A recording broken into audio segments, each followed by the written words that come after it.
Hello, everybody. Hi, everyone. Yes, I've just been going through a list of things I'm not supposed to do. Yeah, we're working on some podcast etiquette. I'm not supposed to pop the lid on my coffee cup. Mm-hmm. I'm not supposed to reach in my back pocket and get my handkerchief out. I'm not supposed to slouch.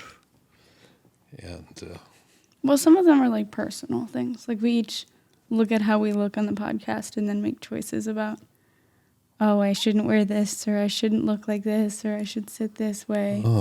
I mean, when I'm editing all the time, I'm like, my microphone was too close or too far, or I hear little noises. Like when I was editing last week's episode, the picture frame makes a noise from a video. So today I turned off the picture frame. oh, good. Because I notice little things every time I edit. Well, that active picture frame Yeah. really needs new pictures. Oh. Yes, I've noticed that the You feel like family it who has sent me those pictures hasn't sent any new pictures. Great gift for potentially, I'll say, older family members who it can be difficult to find a good gift for. It's a picture frame that can take pictures and like short video clips. And you can send the link to like everyone in your family, and then they can all send pictures to this person's picture frame. Yeah. Which is kind of nice. It's a little slideshow, and you can see what people are up to and what trips they're on and stuff. The problem with it is Yeah. that if they forget to send you new pictures, you begin to feel like, am I not worthy anymore? Oh, no. Yeah. Well, you got to remember, I'm 80 years old. But you got to also think about, like, people send you pictures over text. Yeah, they do. So they do, but it may feel like you're not getting pictures on your frame, but it's not like people aren't sending you pictures at all. They're just not sending them to the frame. Okay, I got it. But you could tell, you could remind people and just say, hey, it's okay. I really love that frame you got me. Oh, If you guys want to keep sending pictures to it, they're really cool to see. That's good. Yeah. Oh, okay. Well, I bet you know that family too. It's all our family. We're related, Grandpa. Yeah. Any family of yours is family of mine. Well, what's happening now Isn't is that ironic, though? people are watching and listening to our podcast. Mm-hmm. And so I got a call. I'm not supposed to use last names. Don't say the name, period. You got a call from a friend. There you go, a friend. Far away. We're working on in the privacy. mountains somewhere. And that'll help. And she says, there's two things going on there. And I said, what's going on? She says, number one, you look so young. And I mean, she's almost 80 or, well, in her 70s. And so I thought, I look young. You know, I kind of look at myself. I look old. Well, you look old on like a scale of young to old. Yeah. But for 80, you look young. Yeah. Well, number two was she thinks you're so articulate. And she's so jealous. And she said, you know, I should be doing this with my kids, with my grandkids. You know, I really ought to be doing this. Yeah. Yeah. So then another friend called, and I'm not going to use his name or where he's from. No, just I'm not going to say Nashville. say the story. But anyway, he says he got a call from his grandson who said that he wants to come and spend next summer living with him. And so he said, why do you want to come and live with me? And he said, because I want to write a book about you. I want to write your story. That sounds like deja vu a little bit. Isn't that funny? Yes. And you know this guy, and he's in his 70s also. He's a pretty So cool dude. maybe we're influencing some young people to think about Their relationship. getting the stories of the old people before they go into the next spirit world or whatever they call it. Mm-hmm. Yeah. I think, it's the core of why I started this thing. Is as much as it's fun to interview people and learn about new things with you. Yeah. The basis of it is your life and your experiences, and I wanted to document those, and I think we'll get into that a little bit today. I'm excited to have an episode with no theme. today. No theme. We have no theme today. Well, let's do our lyrics. Oh boy, I have to find a song with lyrics. Okay. I'll work on that. Okay. First, I need to intro this podcast Okay. because we've been rolling, Okay. but we haven't told the people who we are. Oh, wow. Okay. Intro. Da da da da da da. We should get an intro song. We should work on. Oh, that. We could work Oh, on I'd that. like that. I know you would. I'd like that. I know you would. We'll put that on the And to-do list I'm for hoping to next get year. shirts with our. We'll get merch too. Merch. Yeah, just wait for the merch, guys. Okay. But welcome back to me and my grandpa. My name is Tilly, and this is my grandpa. Yeah, I'm Michael. And we put out episodes every Wednesday just chatting about life and stuff. And sometimes we interview cool people, so keep your eyes open for that. But definitely hit the like button and follow and send it to your friends and tell them they can listen to us as well every Wednesday. Yeah. For sure. So we can start off with music lyrics. Okay. For those of you who haven't caught up on our previous episodes in the past month, Grandpa loves to pick lyrics every episode from songs, and we talk about our lyrics. Okay. So let me find something. Okay. Should I talk while you find? Sure. Okay.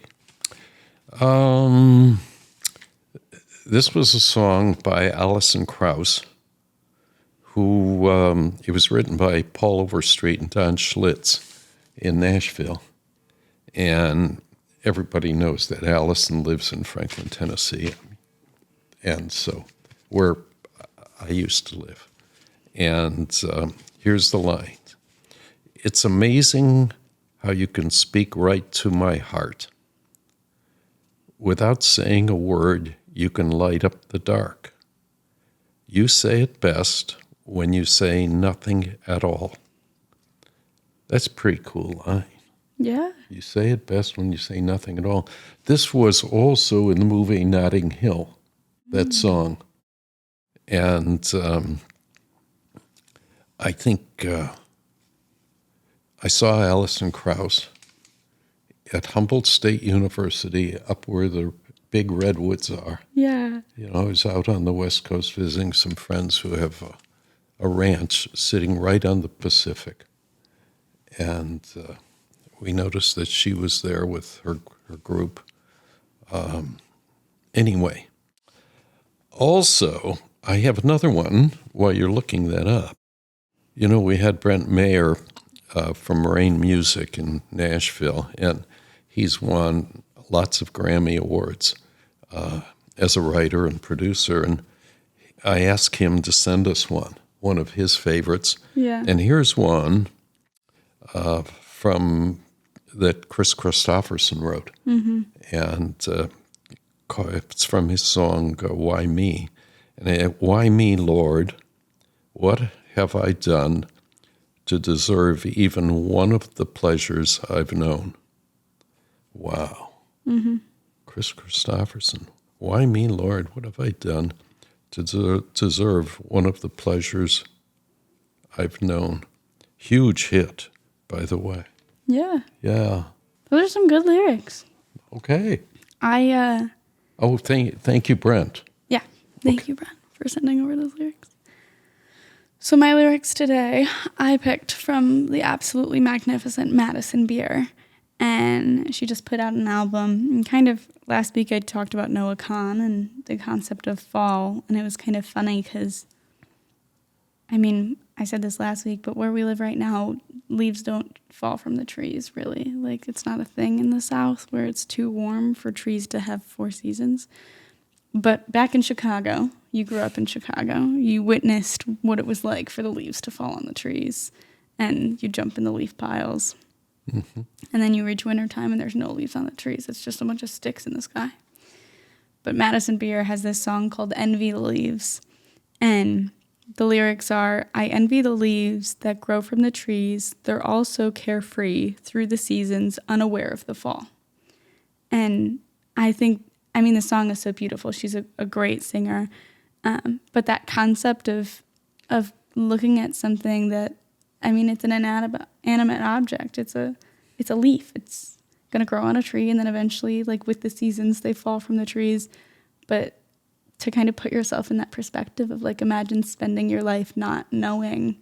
And in a way we do. We don't know what happens. Some people believe certain things happen after we die. But like, even in seasons of our lives, when you think about like, I don't know what's going to happen next year in my life. I don't know. Like 2 years ago, we would have never thought that this would be happening in our lives. Sure. So to kind of go through life and not be thinking or worrying about what's going to happen next, knowing that like whatever is supposed to be is going to be, and it'll come and the leaves will fall. It's really interesting. Yeah. Yeah. There's so many different ways to interpret some of these songs. They're kind of cool. We have kind of different kinds of leaves. We've got live oak trees around our house. And for those of you who don't live where live oaks are, they always are green. And they shed the old leaves, but they still have leaves. Yeah. We should talk about something that I think is very funny and interesting. We've gotten some comments about this. Oh? Your lovely T-shirts. Oh, well... You do have a wide T-shirt collection. I do. I do. I walk by my closet sometimes, and I'm jealous of myself. You know? That's one way to put it. Yeah. Yeah. Did you ever get jealous of yourself? I wouldn't necessarily say that. No. Well, when you get old. Okay. When you get older, When I get you older. kind of think of, this is pretty lucky.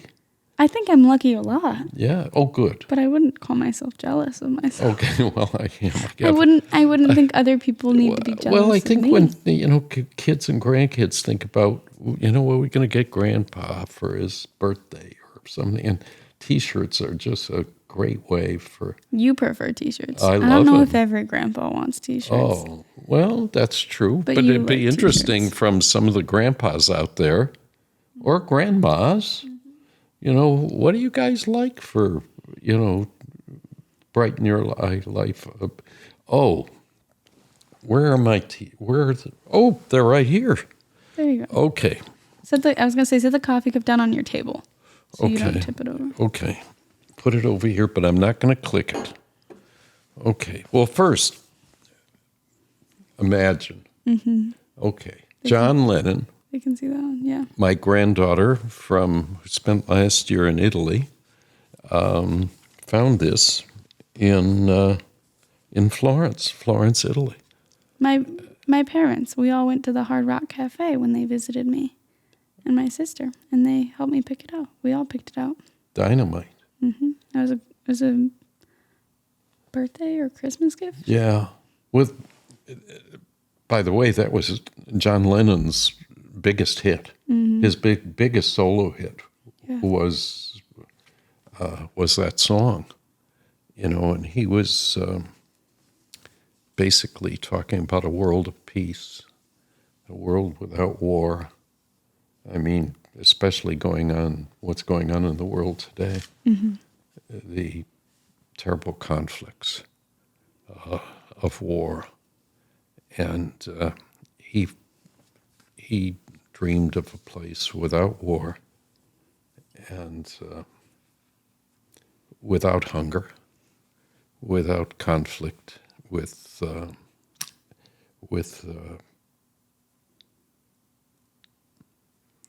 he was kind of against materialism, which I'm not sure what that means, because I like T-shirts. What are we really talking about here? So, but I really, this meant a lot to me. Okay, I picked out a few more. Can you see that? Yeah, they can see it. Okay, life is good. This is, they've got lots of great shirts. Life is good. And maybe I'm not supposed to say they have great bargains. If you get on their site. Life is good if you're looking for All kinds of For a- gifts. I mean, and A they, good yeah. promoter. Oh, and they have sales. Grandpa would love a Life is Good Yes. sponsorship. Yes, I would. And I love turtles. Did you ever go to a turtle farm? No. I saw turtles hatch once when I was really little at the Yeah. beach, but Well, if you get to go to Grand Cayman, Cayman Islands, lots of turtles. They have a fabulous turtle farm there where they grow and they take them out into the world and grow them big, grow them little, send them out there. Biggest turtle I ever saw was in Hawaii, off of Kauai's coast. And it was a huge turtle going by, and I jumped in with it. I just went nuts. I couldn't believe I did it. was it like a sea turtle or a snapping turtle? Like, Yeah, was it big safe? sea turtle. Well, I didn't think about it. It was just gorgeous. This big, Yeah. that big. And I'm in a little boat with a few other people, and I just jumped in, and they're screaming, "What are you doing?" And it just was a thrill Oh to my gosh. swim. But think of all the places in the world I've been. Turtles are everywhere. But not in Alaska. I haven't seen a turtle in Alaska. Weirdest was in New Zealand, where you could stand with a palm tree down on the edge of the coast and see a turtle and look up at ice and snow on the mountains. Okay, That sounds enough of pretty my cool. travels. But But you got your turtle shirt. my turtle Was shirt. that for something specific or just because you like turtles? Love the turtles. Got it. Yeah. And there are great places all over Florida or California where turtles are being protected as they should be. And that's turtles. I'm a nut for Disney. Yeah. Yeah. I know you're going to laugh, but I'll be going with my wife almost every month this year for a couple days. Yeah. Just hang out. Okay. This is Giraffic Jam. I love Animal Kingdom, and sometimes we stay at the Animal Kingdom Lodge where the giraffes are right out in front of you, Yeah. and you can take all the pictures you want. And I certainly have enjoyed going to Africa and seeing giraffes as well. Did you know there's giraffes at zoos, like pregnant giraffes, and they live stream them so that people can watch when they have their kids? Oh, that's fabulous. I say this because my mother is Yeah. an absolute giraffe lover Yeah. and a pregnant giraffe enthusiast. Have you seen it happen? I didn't watch the actual birth, but Yeah. I watch her watch it. Yeah, Yeah. yeah. I've watched it happen on screen Yeah. and go, Yeah.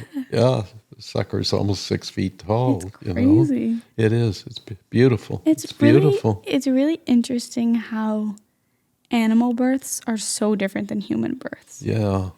I mean, in general, the concept of like some animals have eggs, Uh-huh. like eggs that hatch on their own. Like that's so wild Yeah. that like lizards or chickens or other things have a little egg and they're kind of just chilling somewhere and hope that nothing happens to them. Yeah. And eventually they'll grow up enough and be able to get out of that little cage. And then, Wow. and then they get bigger and do stuff. And then some animals, similar to humans, are birthed and come on out. But I mean, giraffes are big. Yes, they are. Elephants are big. Horses, pretty big compared to Yeah. baby humans or other I animals. remember, we raised horses, Arabian horses, and I was lucky enough many times to watch the birth of a horse. And I remember your daddy Yeah. was when we knew that it was going to happen that night, Yeah. and he had to be middle school age, and we said, "Hey, you want to come watch this happen?" We climbed up in the barn, Yeah. and he wasn't often speechless, but he was speechless when he saw that happening. I Oh think my I've heard that God. story, yeah. And he was, we were all thrilled. I Yeah. mean, then you have to jump down. Well, you don't have to, but we get down from the barn. And the next thing we're worried about is that baby going to get up and nurse? Yeah. Is the mama experienced? Is she going to reject the foal? Those are That's interesting. Yeah. I mean, that doesn't happen regularly, but it does happen. So now you want to encourage the baby to get up, get up, get up, get up, get up, get up, get up. But you don't really, you're not supposed to interfere. It's supposed to be natural, Yeah. but you can't help it, especially if it's a new mother. It's her first. And sometimes you cheat a little and kind of help the baby find its way over to the mama.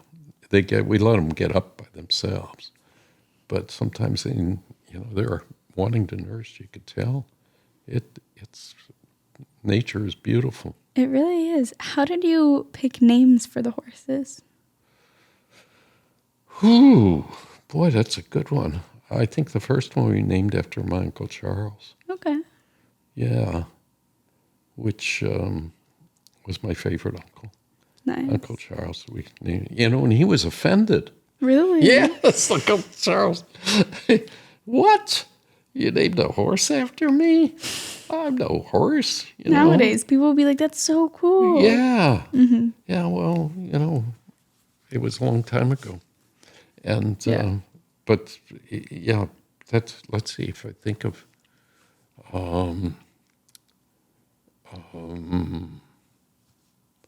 we had,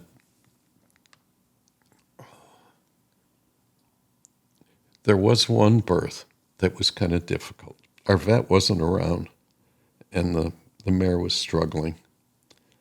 So my wife, Sherilyn, went and called the vet. And he said, stick your arm down in there. The mare was down on the ground. Stick your arm down there and try to find the nose of the baby and see if his hoofs are right in front of the nose. And so I said, well, go ahead, you do that. We didn't have cell phones then. So she's got the phone. She said, no, I got to have the phone. Yeah. So you get over there and, just try sticking your arm in. Yeah, look at your face. Look at that. I wish all of you could see her face. Anyway. Anyone who's watching can see my face. Well, some are just listening. So True. In goes the arm, and I found, it was such a warm. I don't need the details. I don't think they need the details Anyway, so I either. did find, and he said, well, then grab his hoofs. If those little feet are right there in front of the nose, grab them and just start tugging. And you did. Yeah. And you know what we named that? What'd you name? We named that horse Footloose. That's funny. Yeah. You talk about how did you name horses? Yeah. Oh, that's a great movie. Yeah. I was telling a friend the other day, like good classic movies, and that was one of the ones on my list. I was like, that's a good movie. Yeah. Well, let me tell you one more. Yeah. The next foal we had was a filly. Okay. And we named her Fancy Free. Ah. So we had Footloose and Fancy Free. Nice. Okay. Yeah. We'll get more into horses another time. But definitely if you have horse questions, leave them below and we'll get to them. Okay. Well,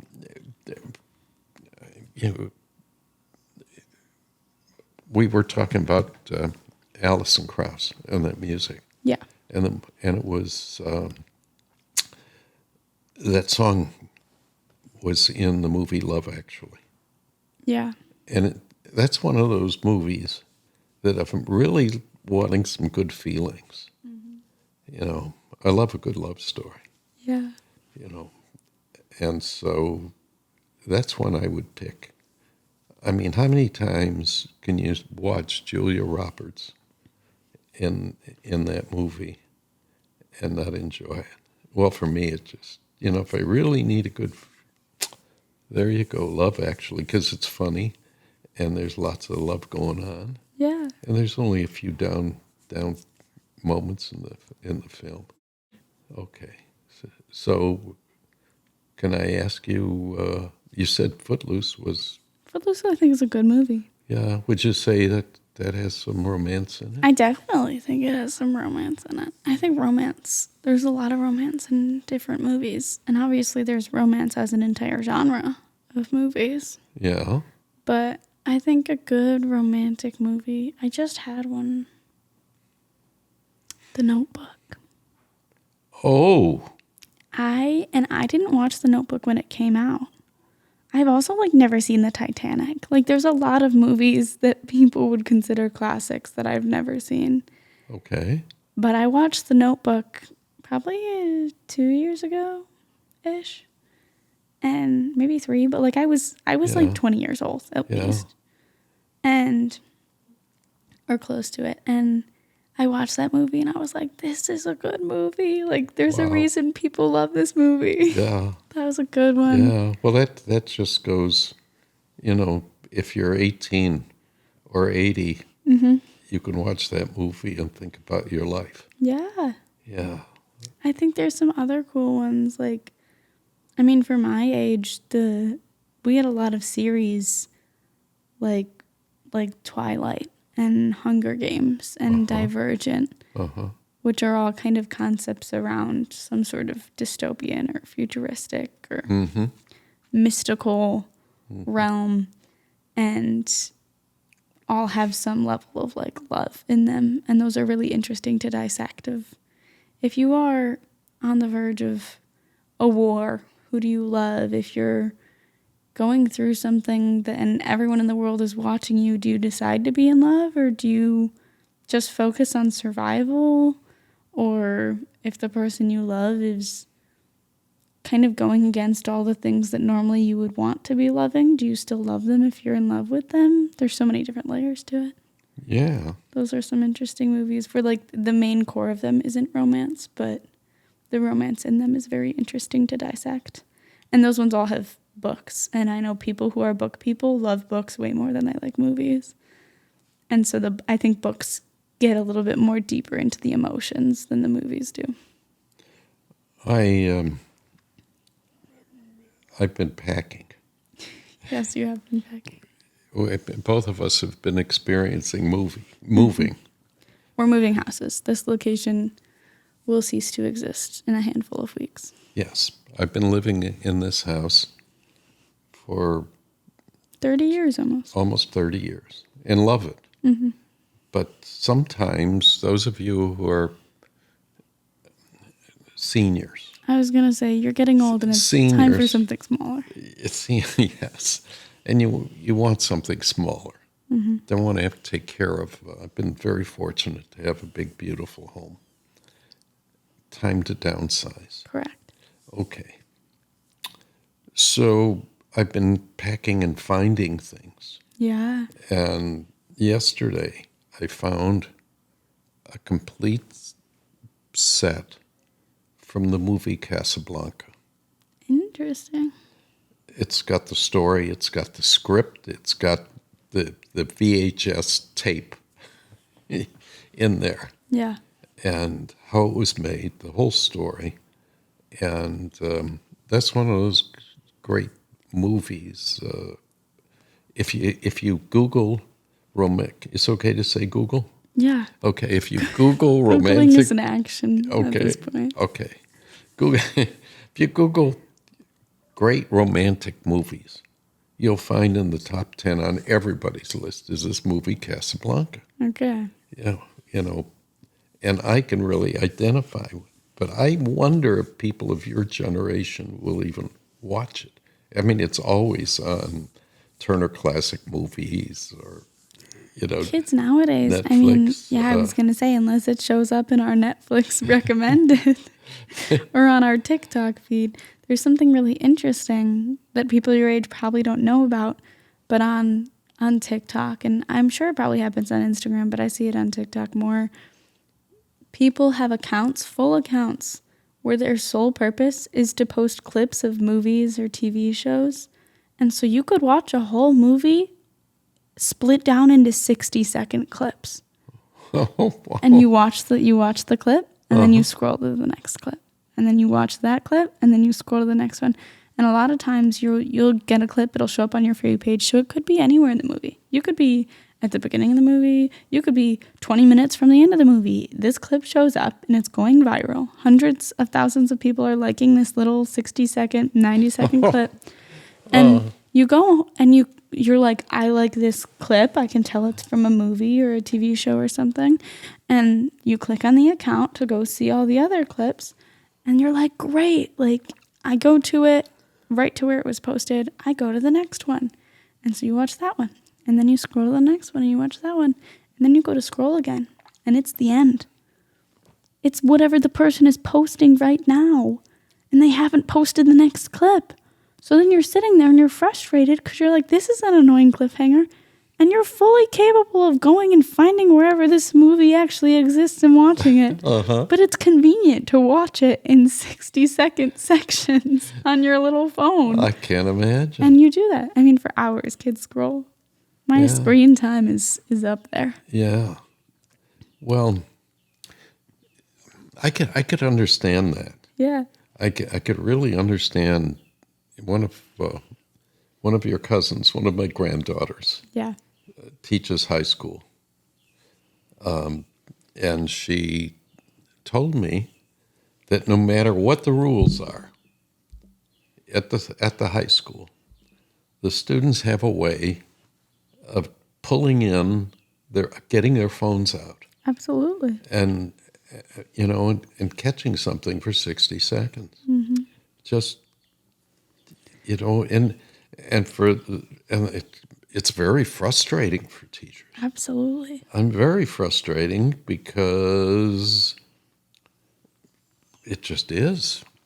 Yeah. And okay. But I was gonna say I don't know if Casablanca is formally a movie that kids in my generation would be watching. But I do think in the right context, if it's going viral on an account that's posting it in 60-second clips, people could watch it. That's the end of my story. Maybe they're only interested in talking about the very end. That's possible. Because it's a great ending. Yeah. Yeah, so maybe how do we do? Can we do that? Post 60-second clips of movies? Yeah. We could if we wanted to, but we have a podcast. Oh, but I'm saying on our podcast, could we do that? It would get copyrighted. We can't play music or movies or things on here. The only way I could play it is I could play it on TikTok or Instagram in short sections. Yeah. But well, that kind of is a bummer because you got to make. But I can't do it on the audio platforms because it would get copyrighted, and I can't do it on YouTube because it would get copyrighted. Dang. Boy, this technology is, we're moving. Yeah. And so I've got this golf cart. It's a great golf cart. But I'm not going to, I've given up playing golf.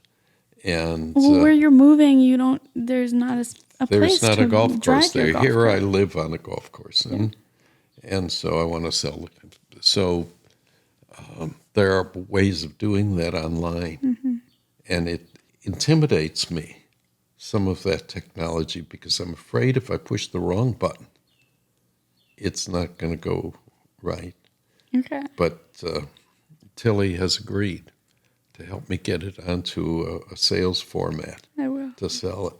And I'm going to watch her very closely because you have other stuff to sell. I've got a few other pieces of furniture to sell. But you said it's a great golf cart. Is there anything in this house that you don't think is great? Well, I have to admit that I have found things that I wondered how we ever got them. Yeah. I mean, real junk. I mean, when you were helping your folks? When my parents moved. Yeah. And they're in the process. But you've always lived in this house as as adults. You've never lived in this house as like a parent raising kids. Yes. When my parents moved out of their house, that was 30 years of them raising 3 children. Yeah. And like their marriage together. It wasn't just like a house for the 2 of them. So their next house will be, I think, a completely different experience as to what the house actually contains, because they're not raising 3 kids from birth on up in the house. Yeah. Kids need a lot of stuff. Well, I'll give you an example. Yeah. Okay. There are a few items I found Yeah. that were made by my grandchildren at certain times. Could be a book, could be a painting they made, it could be a treasure that they made for grandparents. And they give it to you, and it says love with their name on it. Correct. Okay. So I say, do we need that? Does it Yeah. bring you joy? Sure. But the point is, I'm now living in a place where I don't have room for all that joy. I have to make. You have to choose what your priorities are. Oh yeah. Well, I'm stuck with it.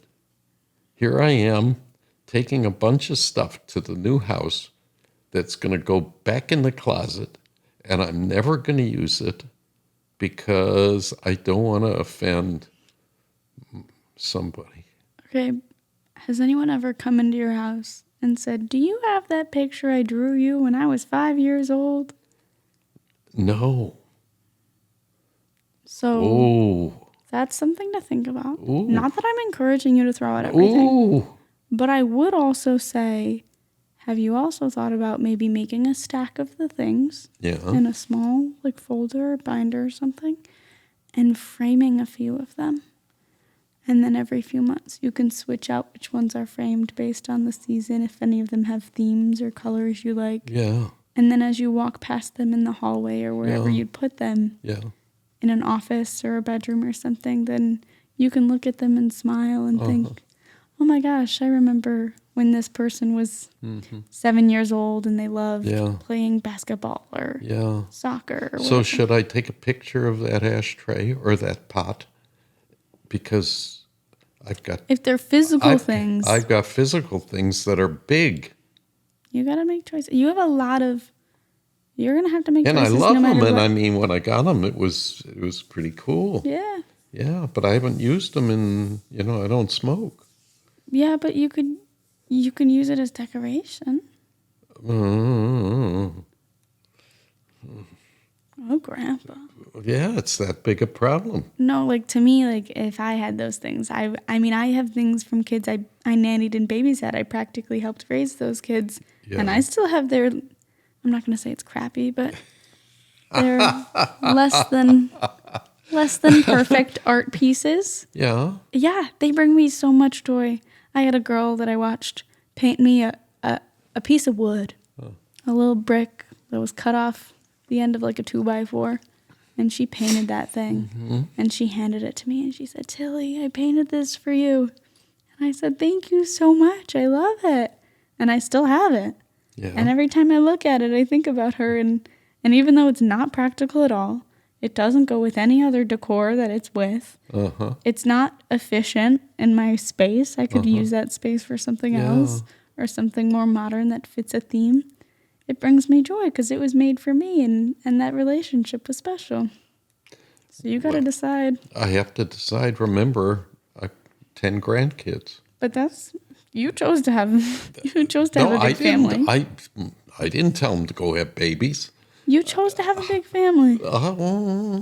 Yes. Yeah. And they're still producing. It's now into great grandparents. Okay, well you can't be upset that you have 10 grandkids and miraculously now you have great grandkids. I'm not upset. I'm just saying Seriously. I don't have room I don't have the walls to put up all this. No one's expecting you to put up everything. Well, No one's expecting you to put up everything. yeah. Everyone has a realistic level. You also have a lot of things that aren't family based in your house. I mean, look around this room. You don't have to talk about what's in this room, but look around this room. How many pieces of art or items or collectibles are in here that weren't made by anyone in our family. Well, if you asked me the question, Yeah. and some of these things are you could see on the TV. I mean, on the screen. Yeah. Okay. There's a lot of Okay. open. You see this? Okay, I know the stories of some of these pieces. I'm not Yeah. expecting you to get rid of your lamp that you got while you were abroad. Okay.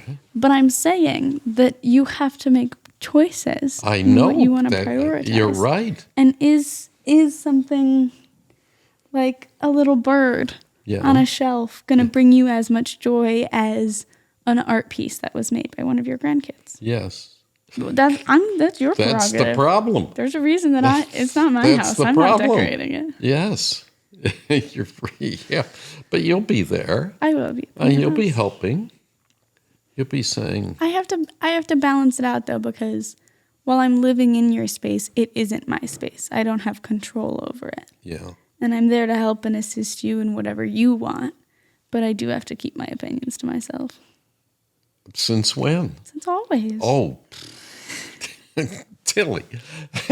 I'm not saying I don't have the freedom or ability to express my opinion, but I'm saying that it's your house, and I'm not like, if I was going to nitpick it and say the way that I want it, it doesn't matter because it's your house, not mine. You would be very discreet. You would say, wouldn't that piece look beautiful over here? Well, I will say, as somebody who, I just went to school for 4 years and spent years before that doing things that involve design and engineering and human experience. So there are things that I think about that you don't necessarily think about. And it's not that you would think that my opinion's wrong. It's just that the way your brain works, you never fathomed it. So I tend to think about, what do you practically need in a space? How does your brain feel when you go through a space? So when you walk in and you have an art piece that would fit well on a wall, and like when you walk in, do you want an art piece that's of a storm over an ocean and makes you feel kind of uneasy, or do you want a beautiful sunrise, or do you want animals that feel like they're happy, or like the rooms of people who like hunt animals and have animal heads all around them, like that to some people feels really like special and like a proud moment, and like that's a big achievement. And to other people, they'd be like, how dare you? This is the scariest room you could possibly create.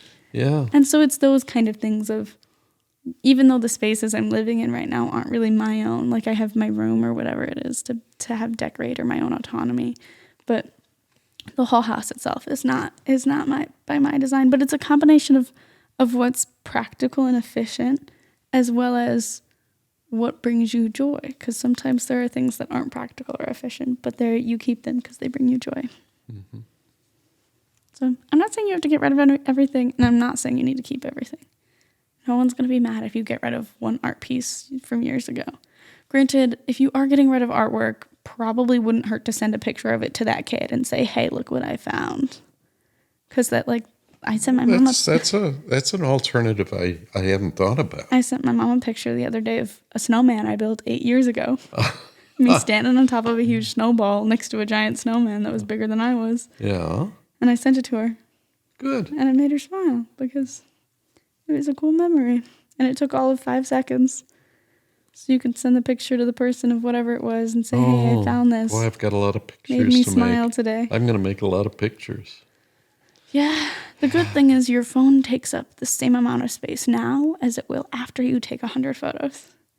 Oh, great. Same amount of phone in your hand. Yeah. You don't have to keep a huge folder of artwork.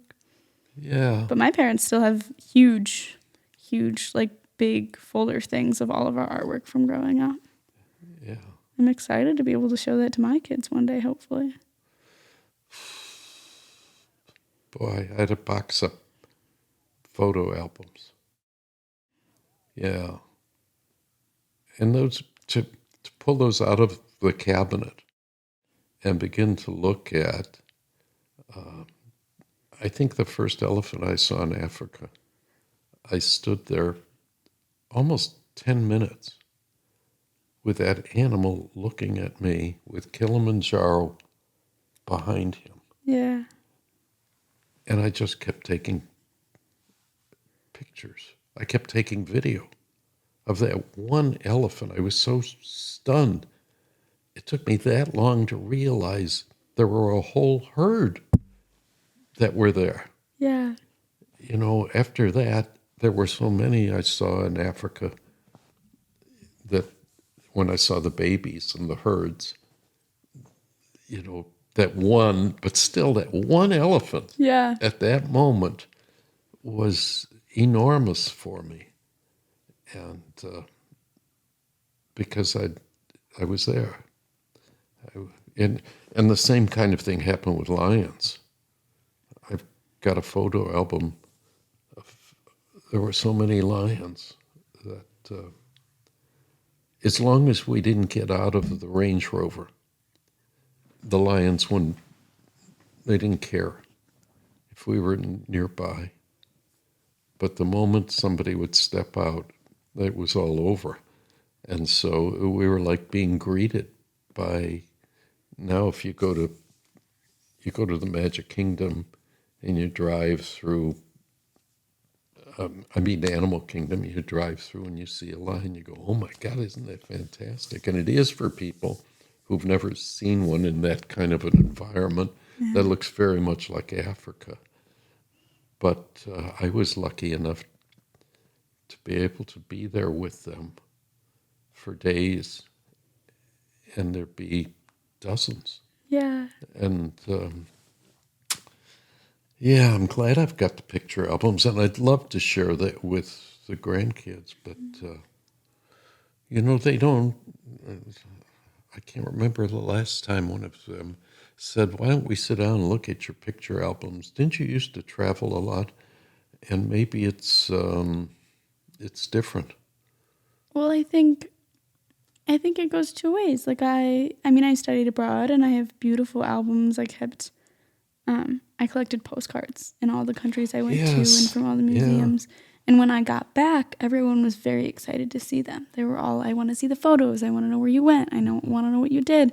And I brought out all these albums, and so many family members looked through postcard after postcard. I organized them beautifully in these binders. And then after that initial, seeing everyone after me getting back, they kind of sit on a shelf. And then you have to make the active choice to pull one out and leave it open so that when people do come pass by it, they start looking through it. Yeah. Or kind of having that conversation, or if someone's talking about something, be like, I think I have a postcard from that. Should we go see if I have one? And especially when you have grandkids or younger kids, you're the one who has to initiate. If you want to talk about those experiences with them, a lot of people know you traveled, but I don't think all the grandkids really know everywhere that you traveled, how much you traveled. A lot of us weren't alive when you were traveling to a lot of those places. Yes, I think all of you, many of you weren't alive. Exactly. Yeah. So it's hard to ask questions or know what to be interested in with family members if we're not exposed to the option to do that. That's part of the confusion that those of us who are as old as I am think about in terms of what is our role as a grandparent. You keep talking about this. I really think the role of the grandparent is to support the parents in whatever their needs are in raising well-rounded human beings. Wow. I don't know if everyone really believes that or actually is actionable on that. Yeah. Well, they could. Yeah. And different grandparents fulfill those roles in different ways. I didn't live close to you growing up, so you didn't really play an active role in helping raise me or being able to influence stuff that I did. But my mom's parents were with us all the time, and they played a crucial role in influencing the things I did, the things I learned, the things I was interested in. I was asking them questions all the time about stuff, and then seeing other grandparents only a few times a year. Those experiences together are usually, a lot of times they were focused around experiences. So we'd either be in Disney or we were doing things for a purpose. So we were having a family reunion or we were on a family vacation of sorts. So you're doing a combination of trying to unwind from whatever your normal day-to-day chaos is and enjoy whatever the moment and the experience you're doing is. And then also like trying to spend some time making memories and asking questions and learning about like catching up with everybody. But when you're only seeing people like 1 to 3 times a year, you really don't have that opportunity to play that role of influencing how someone's being raised. And so I'm sure that like you have other grandkids who spent time with you way more often. And I'm sure the role you played in their lives for influencing their beliefs, their actions, the way that they do things in their life is probably a lot deeper than the way that like me and my siblings probably feel. Just because you were with them way more often than you were with us. And that's not a bad thing. It's just the way that our relationship was growing up. Yeah, I think what you may be doing is encouraging me to be more, you may not admit to, but you're encouraging me to be more active. You get to take... To because I'm not certain that, well, I haven't talked with my kids about this, but I'm not certain that some of them would appreciate some of my thinking regarding what I share with their kids. But that's becoming less and less because those kids are hitting 18. All of your grandkids are adults, are 18. Oh my God. Is that a realization I wasn't ready for? That's something to think about. I think that the role of the grandparent changes through time in a different way than the role of the parent does. The role of a parent will always be a parent, and a grandparent will always be a grandparent. Yeah. But a parent is first and foremost raising that human to be a good human and be able to function as an individual in society. So oftentimes they don't get the joy of the grandparent aspect where you guys can come in and you're allowed to break the rules and give an extra cookie before dinner. Oh, I don't know if I'm allowed to break all the rules. Well, I don't know what kind of grandparent you were being to the other Yes, kids, well, but that's the way a grandparent should be. You're like, I want to go to Grandpa's house. He gives me an extra cookie after dinner. And so, I mean, the grandparent's job is to help support the parents in raising that individual, but also being the asset that and filling in the gaps where a parent isn't always capable of being. A lot of times I feel like grandparents are great at showing up and giving that kid the attention that they need when the parents are off working or taking care of other crises, or doing other things to help give that kid the life that they need to survive and function. And then as you become an adult, you transition from your parents being the authoritative figure to being more on the same level of them. You're both adults. You're sharing experiences together. You're both making active decisions about your lives. You're no longer relying on your parents for absolutely everything. And so the dynamic shifts way more than a grandparent to a grandchild shift when they become adults. Because you, as a grandparent, don't have to spend every day with those kids, raising them, being bad cop, telling them they can't do things, telling them they're not allowed to do things, telling them that they have to sacrifice things for XYZ purpose. And this obviously varies because there are some grandparents who have their grandchildren full time and help. I'm very glad you said that. Help raise that. I'm glad you said it because I think their role changes significantly. Absolutely. There's a lot of different dynamics and intricacies in that, and there's siblings who take on their nieces and nephews as children. I have to admit that there have been times that I wanted some of my grandchildren to be exposed. I'm not sure the word is exposed, that they have the opportunity to experience something that I thought that their parents didn't give them. That they didn't give them because they weren't able to give them or didn't want to give them? Yeah. I don't know. Okay. I think they have to make choices, and sometimes it was kind of like when I was a kid. We never left the Chicago area unless, but that's the end of the 40s, early 50s. There are still people to this day that never leave their it- hometown or home state. Sure. But I think making that active choice to pick up the phone and text my sister, to call my mom, to make sure I'm maintaining the relationship with my grandparents. That's something that, especially as grandparents get older, when you're really in your prime, like you are, you're still capable to be the one who decides where you want those relationships to go. You still have the ability to pick up the phone and text people. You remember what each of us look like. You remember our names and what we're doing with our lives, if we're married or have kids or what's happening.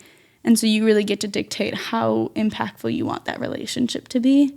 And then you reach a point where you're no longer capable of doing that. And then the responsibility is on the grandchild because you're no longer functioning at a place where you can maintain that relationship. Then it's on us to be calling you because you don't remember or you don't know how to use a phone or other issues are happening. And so it's a different shift. Whereas with parents, the gap usually between those changes is a lot longer. Well, I'm thinking about, sometimes I wish that I didn't, even though I'm capable, that sometimes I really feel good when I'm not the initiator. It's nice when other people reach out to you and Yes. and care. Yeah. But there are some people that I've made a list. Yeah. And I don't know if we talked about that before. I mean, you've told me personally, Yeah, but not the podcast. But I have a list of people that I would love to talk to every day. I may not be able to. And it doesn't happen. Yeah. But that's a group of people that I would love to talk to every day. Then I've got a list of people that I really like, and I care about them. Yeah. But I'm okay if I only talk with them a couple times a month, Yeah. maybe 3 or 4, once a week. And I make a point of, it just comes to me when I'm driving along, going somewhere to the store or whatever. Somehow those people, they jump into my head, and I really like them a lot. Yeah. Then I've got some people that I also care a great deal about. But maybe we're not,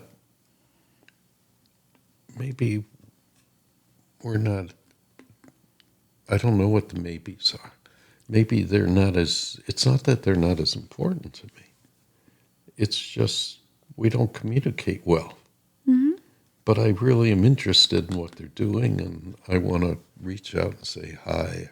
Yeah. I miss you, or I care about you, and I have a bunch of those people. Some of the best friends that I have are people that I don't need to talk to them for months, and the second I call them, it's like we've been talking every day. Yeah. Like it feels natural, and Yeah. and there's no pressure to need to talk 24/7 to know that that person is still important to you, and you'd do anything for each other. Yeah. That's a great feeling. Yeah. It really is. I think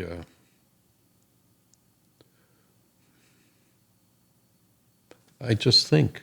You do think a lot. Yeah. You don't have, a lot of your friends don't live where you live. So Most of my friends don't. Yeah, so you don't, I mean, when I moved here, I left all my friends in different places, so the only way I can reach them is if I call them or choose to plan a trip with them. But, I mean, you kind of have to do the same thing, because it's not like you're hanging out with your people every weekend, going to the local pub or playing cards or anything. You haven't reached that point. Yeah. So- I think there were times of my life where my career Yeah, made it necessary for me to be very social. It certainly happened when I was a professor or a teacher or a school administrator. There were times when I would have 30 people who came to study with me from Brazil and spend 2 years. And they'd be over at our house all the time. We'd cook together, and I really enjoyed that.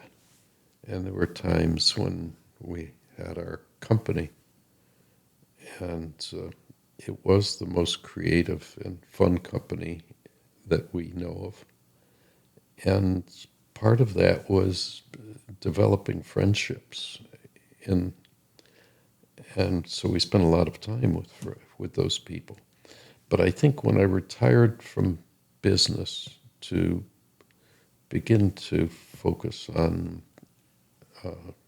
developing an association, the Trigeminal Neuralgia Association and the Research Foundation, we kind of became loners. These were people I really cared about, but I don't know if that happens to other people in their 70s. Yeah. That they'd rather just be together with their significant other, and the kids and the family, and I think that happened to me. Definitely. Yeah. And so it's kind of strange that I'm talking about this with a whole bunch of people. I'm surprised that I unzipped the front of myself and That's said, what you gotta "Here, folks, do." here's some of Michael." Yeah. Yeah. And it'll I be think it's hard, and I think that you really have the option and freedom to choose how you want your life and your space that's kind of ebbing and flowing with where others are in your life. Mm-hmm. And obviously when we're in school or in institutions or working in spaces where there's formal structure around the people we have relationships with, think about from the time you start school in kindergarten or preschool through graduating whatever level of high school or college, like you're spending every day with people for 7, 8, 9 months of the year. And when you're with those people, you have those friendships. And then when you leave those spaces, some of those friends are forever friends. You keep them around, you talk every once in a while, or you talk every day. I have another grandma who at 80 years old still has class reunions with the people still alive from her school. Yeah. From her high school and middle school. And some people stay in their towns and can do that, and other people move away and just aren't capable to maintain those relationships.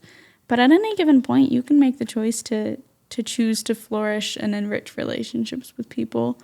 And I think that's a lot of, what this podcast is. Until I was 20, 21, I wasn't talking to you every day. We weren't doing stuff together all the time. I saw you maybe 3 times a year.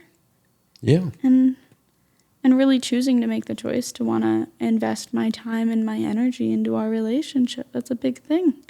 Mm-hmm. All we have control over as humans is the time that we have, and even that we don't know. And so that's the choice. And it's nice when other people reach out to you, but relationships that are worth it are it doesn't matter how much you have to reach out to somebody. If you're balanced and know that that's a relationship you want to keep, then you got to put the energy into it. Yeah. For sure.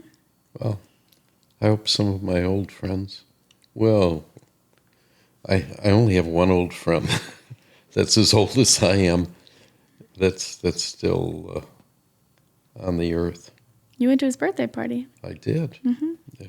I think this was a deep episode. It was a lot. Yeah. But I think it was a good one. I hope it brought some I can't wait to see it. I can't wait to see it. But, hey, thank you for joining us. Yeah. And we'll see you guys next Wednesday. Thanks for joining me and my grandpa this week. Okay. Bye. Bye.